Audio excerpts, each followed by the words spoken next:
We want to say a word of appreciation to the believers in Andhra for the love and hospitality and the welcome that you gave to us. ఈ సమయంలో ఆంధ్ర తెలంగాణ ప్రాంతంలో ఉన్నటువంటి సంఘాలు మమ్మల్ని ఎంతగానో ప్రేమించి ఆహ్వానించి ఈ మంచి అవకాశం ఇచ్చి దేవుని మహిమపరచడానికి చేసినటువంటి పనులన్నిటిని బట్టి మిమ్మల్ని అభినందిస్తూ ఉన్నాం. Especially to the believers in Pulivendula for all the arrangements and the facilities to take care of us. మా విషయమైనటువంటి చాలా శ్రద్ధ సౌకర్యాన్ని కలిగించడం కోసమై పులివెందులలో ఉన్నటువంటి స్థానిక సంఘ ప్రియులు వారు ప్రయాసపడిన విధానాన్ని బట్టి వారికి కృతజ్ఞతలు వందనాలు తెలియజేస్తున్నాం. Probably there may be no other state in India where you would get such a warm welcome and such a wonderful cooperation for a meeting like this. ఇలాంటి మీటింగ్ నిర్వహించడానికి భారతదేశంలో మరి ఏ ఇతర రాష్ట్రంలో కూడా ఇలాంటి ప్రేమపూరితమైనటువంటి ఆహ్వానమే కానీ ఇంత సహకారమే కానీ దేశంలో మరి ఎక్కడ దొరకదని నేను చెప్తా ఉన్నాను. Your love and cooperation and respect for God's servants is commendable. దేవుని సేవకుల పట్ల మీకున్నటువంటి అభిమానం, ప్రేమ, మీ సహకారం ఎంతో గొప్పది. Thank you very much for all your love, your prayers and your support for us. మీరు చేసిన ప్రార్థనలకు, మీ సహకారానికి, మీరు చూపినటువంటి ప్రతి అంశాన్ని బట్టి దేవుని స్తుతిస్తూ మీకు వందనాలు తెలియజేస్తున్నాం. We have informed about this meeting to other friends of ours in different places. ఇక్కడ జరుగుతున్నటువంటి సభల గురించి, సదస్సుల గురించి వేరు ప్రాంతాల్లో ఉన్నటువంటి మా మిత్రులకు తెలిసిన వారికి తెలిపాము. We sent some photos and videos. ఇక్కడ ఉన్నటువంటి ఫోటోలు, వీడియోలు కొన్ని పంపించాము. And some of them are responding and saying, "Wow, what is this?" వాళ్ళు అంటున్నారు, ఏది కాన్ఫరెన్స్ ఏనా, ఇంత పెద్దదా? That is the response people from some other places are giving. చాలా ప్రాంతాల నుంచి వచ్చినటువంటి ఉన్న వారు వారి యొక్క ప్రతిస్పందన తెలియజేస్తున్నారు. So this was a tremendous time and a great conference. We enjoyed every bit of it and we are grateful to God and to all of you who made it possible. ఇక్కడ జరిగినటువంటి ఈ సదస్సు ఇలా నిర్వహించబడడానికి మీరు చేసిన పనులు, ప్రార్థన, సహకారం, మీ ప్రేమ, మీ ఆప్యాయత, దేవుని యొక్క కృప, దేవుని సహకారం, ఆత్మ నడిపింపు, వాటన్నిటిని బట్టి కూడా మేము ఎంతో వందనస్తులమై ఉన్నాము. దేవుని స్తుతిస్తా ఉన్నాము. Many of you have been inviting us, please come to our place, please come to our place. మీరందరూ చాలా మంది మా స్థలానికి రండి, మా స్థలానికి రండి, మా సంఘానికి రండి, మా ప్రాంతం రండి అంటున్నారు. And I am telling everybody no. అందరికి చెబుతున్నా, కుదరదని చెబుతున్నా. After coming here, many people told me, to all of them I said no. ఇక్కడికి వచ్చిన తర్వాత నన్ను ఎవరెవరు అడిగారో వాళ్ళందరికీ చెప్పారు కుదరదని. That is not because we have anything against you. మీరు పిలిచినందుకు మాకు ఇష్టం లేక కాదు, రావడానికి ఇష్టం లేక కాదు. That's only because there is no time to come everywhere. That's the only reason. అన్ని స్థలాలకు వచ్చి మీతో సమయం గడపడానికి, మీటింగ్స్ నిర్వహించడానికి టైం లేక మాత్రమే తప్ప because వేరే అంశం కాదు. We are involved in so many things in different parts of the world that we cannot keep coming to Andhra many times. That is not possible.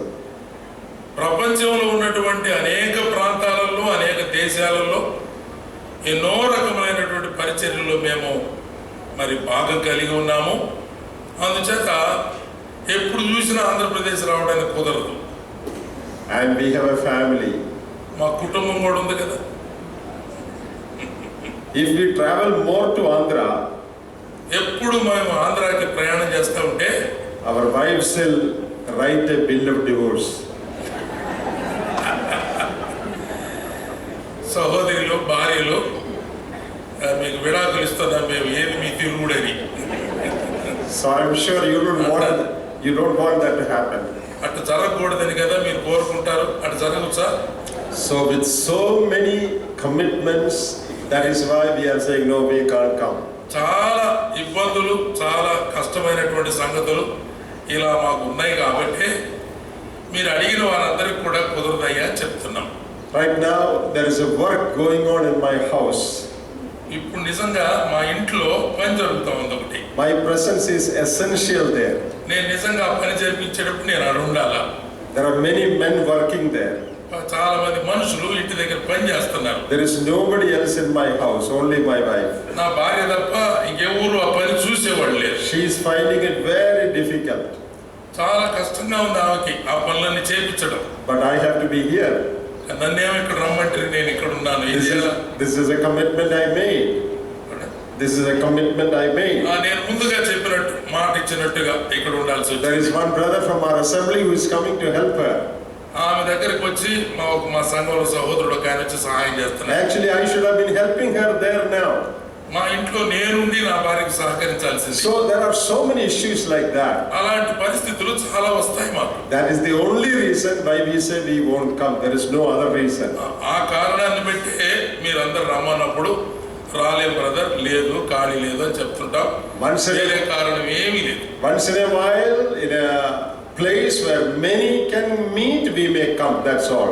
మేము ఆలోచించేది ఏమిటంటే ఏదైనా ఒక స్థలంలో అనేకులు కూడి రాగలిగితే ఆ ప్రదేశానికి వెళ్తే అందరం కలుసుకోవచ్చు కదా అనుకుంటుంటాం. So that we need not come, we cannot come to every place. అందుకని ప్రతి స్థలానికి వెళ్లకుండా అందరూ ఒక చోట చేరగలిగే స్థలానికి వస్తుంటాం. I return home tomorrow. రేపు ఉదయం మేము ఇంటికి వెళ్తాం. And on Tuesday, that is after 3 days, 3 రోజుల తర్వాత I have to travel abroad for 1 month. ఒక నెల రోజులు వేరే దేశం వెళ్ళాలి. So you can imagine how many things we are involved in. ఎలాంటి పరిచర్యలో పనుల్లో మేము నిమగ్నమై ఉన్నామో మీరు అర్థం చేసుకోవచ్చు. So I hope nobody will feel bad when we say no, we will not come. మమ్మల్ని గురించి ఎవరు కూడా అపార్థం చేసుకోవద్దు, తప్పుగా భావించవద్దు. So please continue to pray for us. దయచేసి మాకు మా నిమిత్తమై మీరు ప్రార్థించండి. So that we will keep going in spite of all the busy schedule we have. మాకున్నటువంటి ఈ బిజీ షెడ్యూల్స్ లో ప్రభు తన కృప మాకు అందించినట్లుగా మీరు ప్రార్థించండి. Now we come to the closing moments of our conference. మన కాన్ఫరెన్స్ ఈ సదస్సు ముగించుకునేటువంటి గడియల్లోకి వచ్చాం. I would like to give you a short message. ఈ సమయంలో ఒక క్లుప్తమైనటువంటి వాక్య సందేశం విందాం. You remember our theme verse in Psalm 78? మన అంశము ప్రాముఖ్యమైనటువంటి మూల వాక్యము మనకు గుర్తుంది కదా అందరికీ. కీర్తనల గ్రంథం 78 72 verse 72. 72వ వచనం. David led the people of God with integrity of heart and skillfulness of hands. దావీదు యథార్థ హృదయుడై వారిని పాలించెను, కార్యములందు నేర్పరి అయి వారిని నడిపించెను. Now I would like to tell you how David developed integrity of heart. దావీదు ఎలా ఈ యథార్థ హృదయాన్ని వృద్ధి చేసుకోగలిగాడు. See, your character is never formed in a day. ఒక వ్యక్తి యొక్క గుణగణాలు, ఒక జీవన శైలి ఒక్క రోజుల్లో అభివృద్ధి అయ్యేది కాదు. Your heart develops, your character develops over a period of time. కొంతకాలంగా మనం అనుసరించే విధానాలను బట్టి మన గుణము లేక మన యొక్క జీవన శైలి అలా తయారవుతుంది. How did David develop that? దావీదు ఎలా అభివృద్ధి చేసుకోగలిగాడు? What are the factors that contributed to the development of David's integrity? దావీదు యొక్క యథార్థతకు సహకరించిన దోహదపడిన అంశాలు ఏమిటి తన జీవితంలో? You will understand that when you look into the life of David. దావీదు యొక్క జీవితంలో మనం పరిశీలనగా చూస్తే అర్థం చేసుకోవచ్చు. He was just a shepherd boy. అతను చిన్నవాడుగా ఉన్నప్పుడు ఒక గొర్రెలు కాసుకునే చిన్న పిల్లవాడు. He was insignificant. He was an insignificant fellow. ఎవరికి కూడా గుర్తింపులో ఉన్నవాడు కాదు. Even Samuel did not count him. సమూయేలు అసలు దావీదును లెక్కలో కూడా పెట్టుకోలే.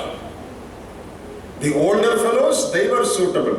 పెద్దోళ్ళు ఉన్నారు, వాళ్ళు రాజుకు తగిన వాళ్ళు అనుకుంటున్నాడు. And his family people also said there is one more, but don't count him, don't consider him. ఇంట్లో వాళ్ళు కూడా చెప్తున్నారు, ఒకడు ఉన్నాడు కడుగొట్టుడు కానీ వాడు పెద్ద లెక్కలో వాడు కాదు. But God had an eye on him. కానీ దేవుడు అతన్నే గుర్తించాడు. So he was an insignificant shepherd boy. అతడు చాలా గుర్తింపు లేనటువంటి గొర్రెల కాసుకునే పిల్లవాడుగా ఉన్నాడు. But instead of his brothers, seniors being taken to the post of kingship, how is it that God lifted him up and made him the king? అన్నలుగా ఉన్న వారు ఎంత సమర్థవంతంగా కనబడుతున్నారు. ఆకారంలో, శరీర దారుణ్యంలో తగినట్టుగా ఉన్నటువంటి వారిని పక్కన పెట్టి దేవుడు ఈ లెక్కలేని చిన్నవాడైన దావీదుని ఎందుకు పైకి లేపాడు? How he developed that character? అతడు ఎలాగునా యథార్థ హృదయం అనేటువంటిది అభివృద్ధి చేసుకోగలిగాడు. How he was brought to the limelight? ఆ గొప్ప కాంతిలోనికి, వెలుగులోనికి ఎలా రాగలిగాడు? I quickly like to show you 3 or 4 characteristics. ఆ 3-4 గుణాలు నేను చూపించాలని ఇష్టపడుతున్నాను. We are looking at this so that we will also follow this. ఎందుకు మనం ఈ జీవితంలో ఉన్నటువంటి అంశాలు చూస్తున్నామంటే మనం కూడా ఇలాగ అనుసరించడం ద్వారా అభివృద్ధి చేసుకోవచ్చు. So that we can also become like him, men of integrity. మనం కూడా యథార్థ హృదయం కలిగినటువంటి రాజు వలె, దావీదు వలె మార్చబడవచ్చు. The first thing I would like to say about him, మొదటి సంగతి ఏమిటంటే he was a man who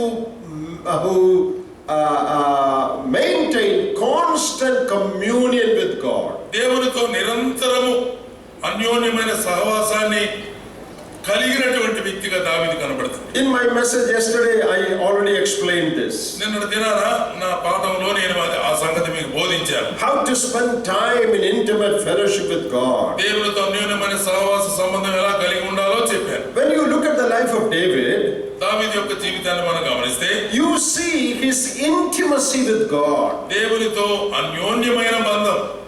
How he enjoyed God's presence. దేవుని యొక్క సన్నిధిని ఎలా అనుభవించి ఆనందించాడు. How he longed for God. దేవుని కొరకు ఎలా ఎదురు చూచేవాడు. You know, in Psalm 63 for example, ఉదాహరణకు 63వ కీర్తనలో మనం గమనిస్తే he says, you are my God, early will I seek you. నీవు దేవా, నిన్ను నేను వేకువనే వెతుకుతాను అంటున్నాడు. My soul thirsteth for thee. నా ఆత్మ నీ కొరకు ఎదురు చూస్తూ ఉన్నది. My flesh longeth for thee. నా శరీరము, నా ప్రాణము నీ కొరకు తృష్ణపడుచున్నవి. And he says in verse 5, 5వ వచనంలో చెప్తున్నాడు, my soul shall be satisfied as with marrow and fatness. క్రొవ్వు మెదడు నాకు దొరికినట్లుగా నా ప్రాణము తృప్తి పొందుచు ఉన్నది. Verse 6 he says, I remember you upon my bed. 6వ వచనంలో అంటున్నాడు, కాగా నా జీవిత కాలమంతయు నేను ఇలాగునా నిన్ను స్తుతించెదను. Verse 8, my soul followeth hard after thee. 5వ వచనం. Verse 8. 8వ వచనంలో నా ప్రాణము నిన్ను అంటి వెంబడించుచు ఉన్నది. So day and night, పగలు రాత్రి I am longing for you. నీ కొరకై ఎదురు చూస్తున్నాను. God, I am thirsting for you. నీ కొరకై తృష్ణకొని ఉన్నాను. That was the kind of attachment he had to God. దేవునితో తనకున్నటువంటి అనుబంధం, సంబంధ బాంధవ్యం అలా ఉంది. A man who lived in intimate love relationship with God. ప్రేమపూరితమైనటువంటి అన్యోన్య సంబంధ బాంధవ్యం కలిగిన వాడు దావీదు. That is the first qualification of a man whom God will rise to the leadership. దేవుడు నాయకత్వానికి పిలుచుకునేటువంటి వాడు, గుర్తించేటువంటి వాడు ఇలాంటి మొదటి లక్షణం కలిగి ఉండాలి. This is how your heart develops integrity. అలాగనే తాను హృదయంలో యథార్థత అభివృద్ధి పరుచుకున్నాడు. Life of longing for God. దేవుని కొరకు ఎదురు చూచి కూడా Constant communion with God. దేవునితో నిరంతర సంబంధం. Living in close fellowship with God. దేవునితో సన్నిహితమైన బాంధవ్యం. We can also have that. మనం కూడా అలా కలిగి ఉండవచ్చు. This is not for some special people. ఎవరో కొంతమందికి మాత్రమే ఇది పరిమితం కాదు. Anyone can have that. ఏ ఒక్కరైనా కూడా ఇలాంటిదే సంబంధాన్ని దేవునితో కలిగి ఉండవచ్చు. What does the Bible say? దైవ గ్రంథం ఏం చెప్తుంది? Draw nigh to him. Draw nigh to him. రాత్రి వేళల్లో ప్రభు దగ్గర draw nigh. Go near to him and he will draw nigh to you. You know that. ఆయన దగ్గరికి నీవు వచ్చినట్లయితే ప్రభు నీ దగ్గరికి వస్తాడు. If you draw nigh to him, what does the Bible say? He will run away from you. ఆయన దగ్గరికి నువ్వు వెళ్తే ఆయన పరిగెత్తాడు ఉందా? Is that what the Bible says? అలా ఉందా వాక్యంలో? You draw nigh to him, what will God do? నీవు ఆయన దగ్గరికి వెళ్ళినట్టు ఆయన ఏం చేస్తాడు? He will draw nigh to you. నీ దగ్గరికి ఆయన దగ్గరికి వచ్చేస్తాడు. Are we willing to draw nigh to him? మనం నిజంగా దేవునికి సమీపించడానికి ఇష్టపడుతున్నామా? So that he can also draw nigh to us. ఆయన కూడా మన దగ్గరికి సమీపించడానికి ఆయన చాలా ఇష్టపడుతున్నాడు. As a shepherd boy, when he spends time in the open fields, విశాలమైనటువంటి పొలాలలో అరణ్యంలో సమయం గడుపుతున్నటువంటి దావీదు గొర్రెల కాపరిగా he would look up to the skies, ఆకాశం వైపు చూస్తున్నాడేమో, and think about the creator God, సృష్టికర్త అయినటువంటి దేవుని గురించి ఆలోచన చేస్తున్నాడు. and he would sing, heavens declare the glory of God. అదిగో ఆకాశములు దేవుని మహిమను వివరించుచున్నవంటున్నాడు. Oh God, I see you as I see this creation. ఇదిగో నీ సృష్టిని నేను చూస్తున్నప్పుడు నీ మహిమ చూడగలుగుతున్నాను. A young man, a lad taken up by God. దేవుడు అనేటువంటి అంశం చేత పట్టబడిన వాడై నిరంతరము దేవుని మీద మనస్సు.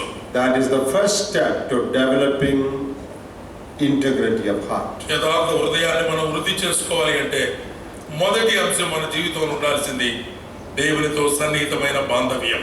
A second thing about David. దావీదుని గురించిన రెండవ మాట, You know, David was a godly boy. దైవభక్తి కలిగినటువంటి బాలుడుగా ఉన్నాడు దావీదు. But how did he come to the limelight? వెలుగులోనికి ఎలా వచ్చాడు? How did he come to the front?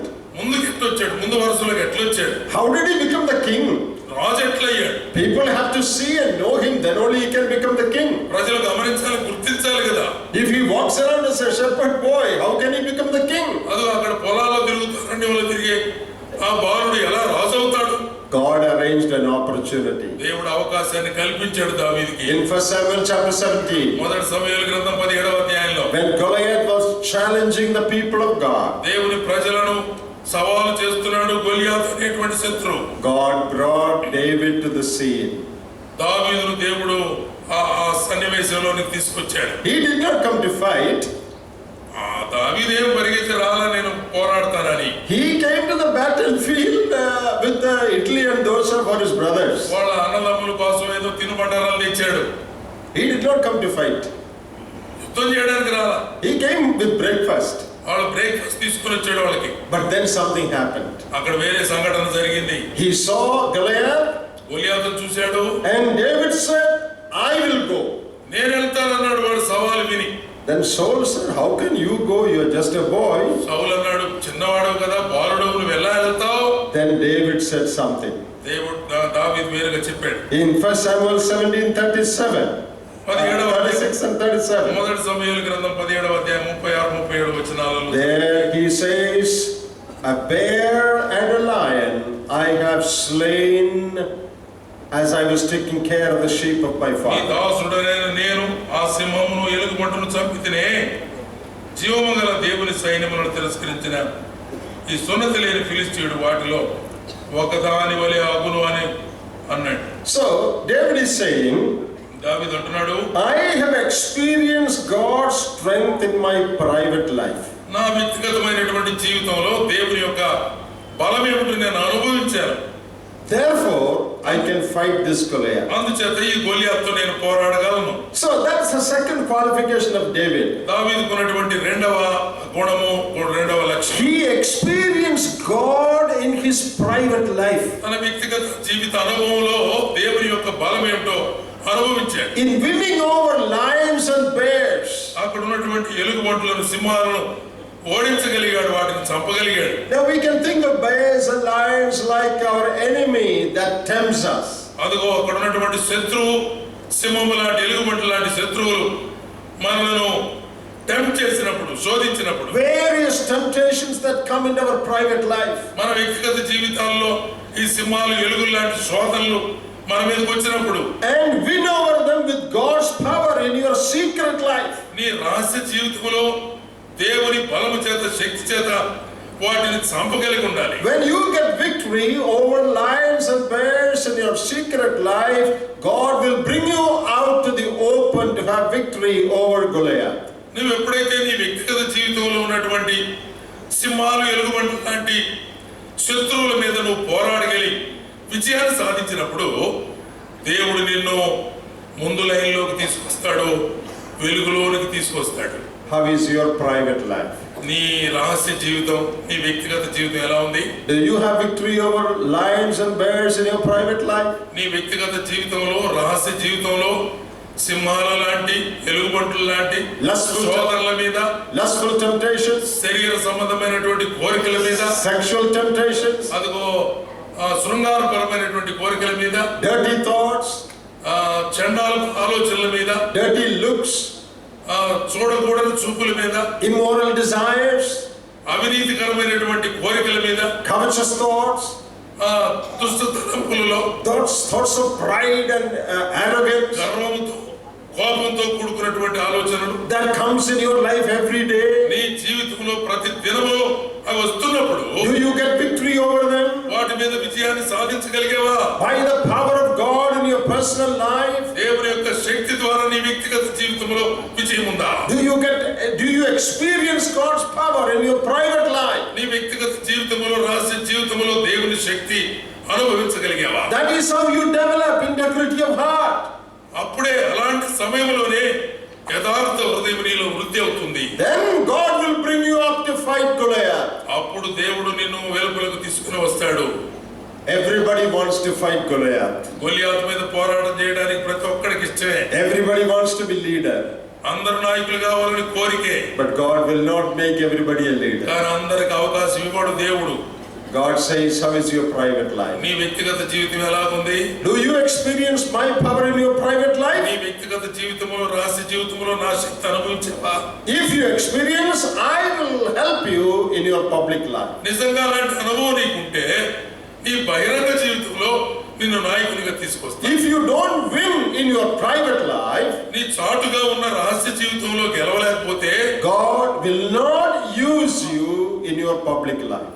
ఈ బహిరంగమైనటువంటి పరిచర్యలో దేవుడు నిన్ను వాడుకోడు. So before you come to the public, బహిరంగంగా రావడానికి ముందుగా prove it in your private life. నీ రహస్య జీవితంలో, వ్యక్తిగత జీవితంలో నిరూపించుకోవాలి. That nobody else will see.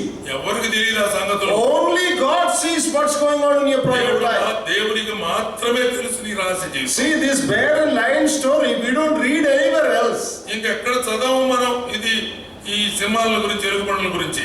Only when David said it we came to know. దావీదు చెప్తేనే తెలిసింది, కానీ లేకపోతే ఎవరికి తెలుసు? It is a secret victory. అది రహస్యమైనటువంటి విజయం. When you experience secret victory, నీవు ఎప్పుడైతే రహస్యమైన విజయాన్ని పొందుతావో God will give you public victory. దేవుడు నీకు బహిరంగమైన విజయాన్ని ఇస్తాడు. No secret victory, రహస్యమైన విజయం లేదా, no public victory.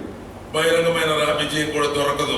So how did David develop the integrity of heart? దావీదు ఎలాగ యథార్థ హృదయాన్ని వృద్ధి చేసుకోగలిగాడు? By experiencing God's power in his secret life. తన రహస్య జీవితములో దేవుని యొక్క శక్తిని అనుభవించి దాని ద్వారా విజయాన్ని సాధించడం ద్వారా. A third thing about David, దావీదును గురించిన మూడో మాట, he maintained a very clear conscience before God.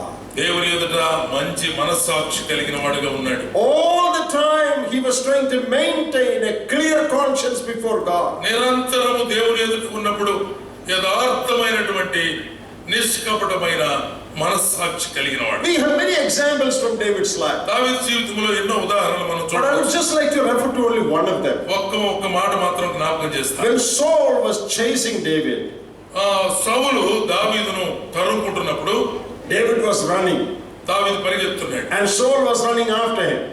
దావీదు వెంటేమో సౌలు పరిగెత్తుతా ఉన్నాడు చంపడం కోసం. In 1 Samuel chapter 24, 24వ అధ్యాయం మొదటి సమూయేలు గ్రంథంలో both the groups came to the same cave. ఒకే గుహలోనికి రెండు గుంపుల వారు వచ్చారు.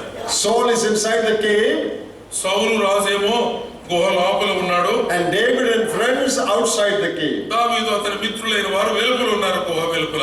And the men of David said, దావీదు యొక్క మనుషులు అంటున్నారు, this is a good opportunity, finish off this man's soul.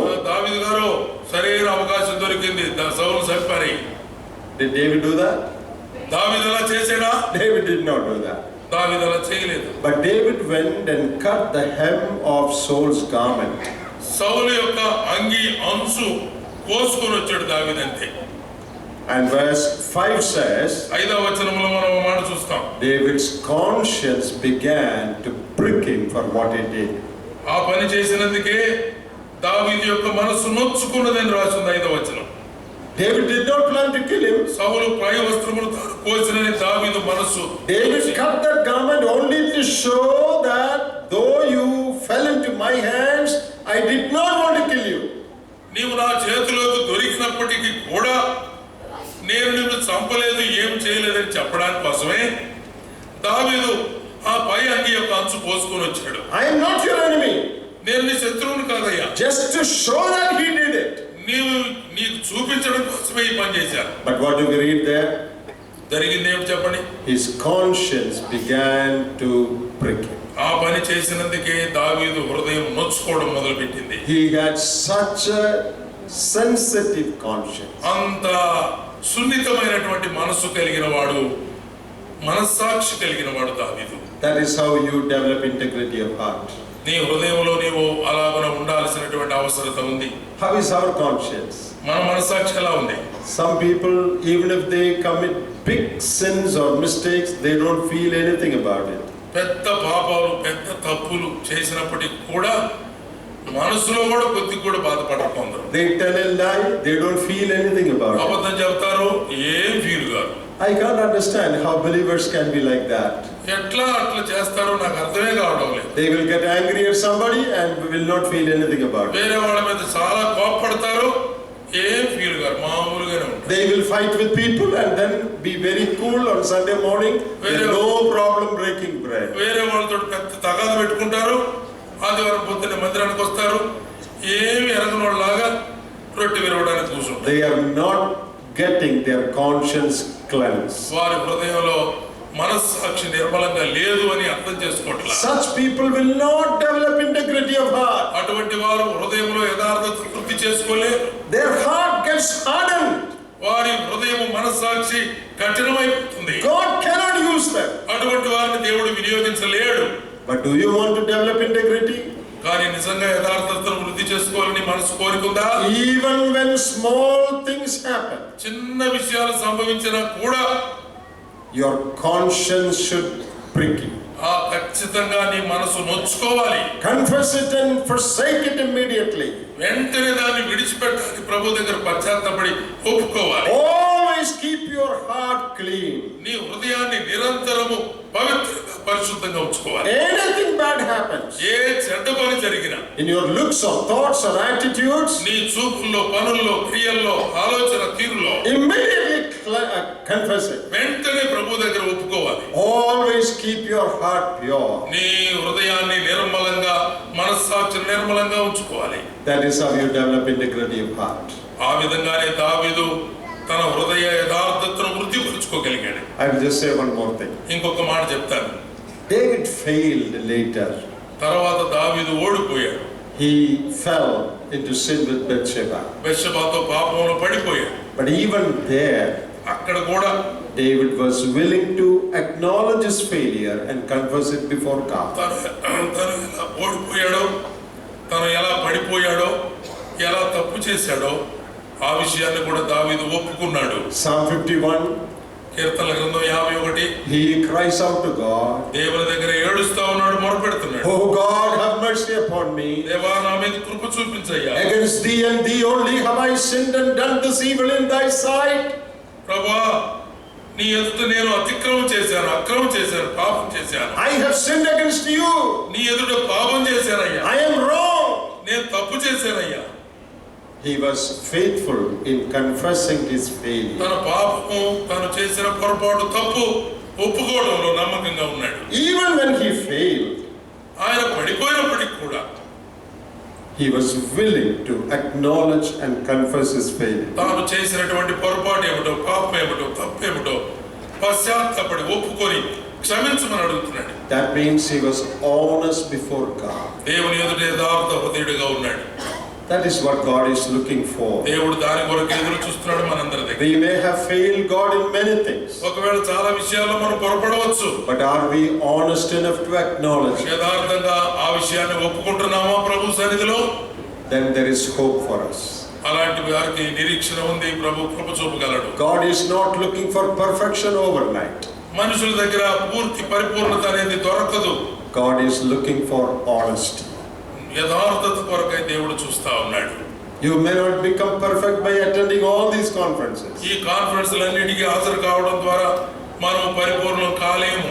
But you can decide to be an honest person. కానీ నీ హృదయంలో నీవు నిర్ణయం తీసుకోవాలి, నిశ్చయించుకోవాలి. ప్రభువా, నీ ఎదుట నేను యథార్థంగా ఉంటానయ్యా. Oh God, I want to develop integrity of heart. నా హృదయంలో యథార్థతను వృద్ధిపరచుకుంటానయ్యా. I want to be a man whom you will use.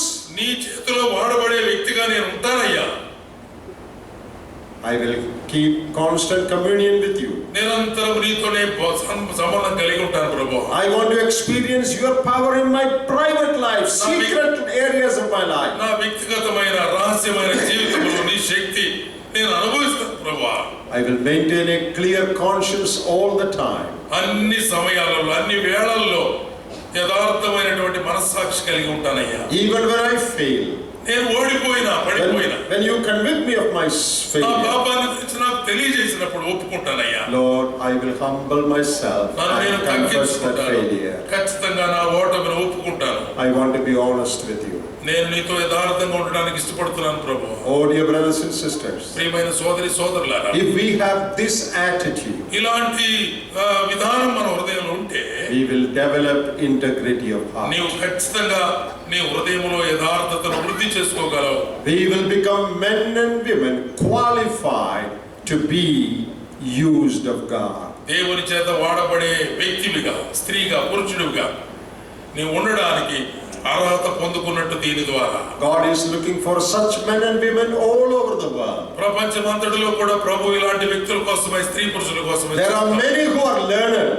చాలా మంది చదివిన వాళ్ళు ఉన్నారు. There are many who are intelligent and smart. తెలివైనటువంటి వాళ్ళు, చురుకైన వాళ్ళు చాలా మంది ఉన్నారు. But not many with integrity of heart. ఇలాంటి యథార్థ హృదయం కలిగిన వారు అనేకులు లేరు. Will you decide to be one like that? అలా ఉండడానికి నువ్వు నిర్ణయించుకుంటున్నావా? Then God will use you. దేవుడు తప్పక నిన్ను ఉపయోగించుకుంటాడు. May God bless these words to our hearts. దేవుడు ఈ మాటలను మన హృదయాలలో ఆశీర్వదించును గాక.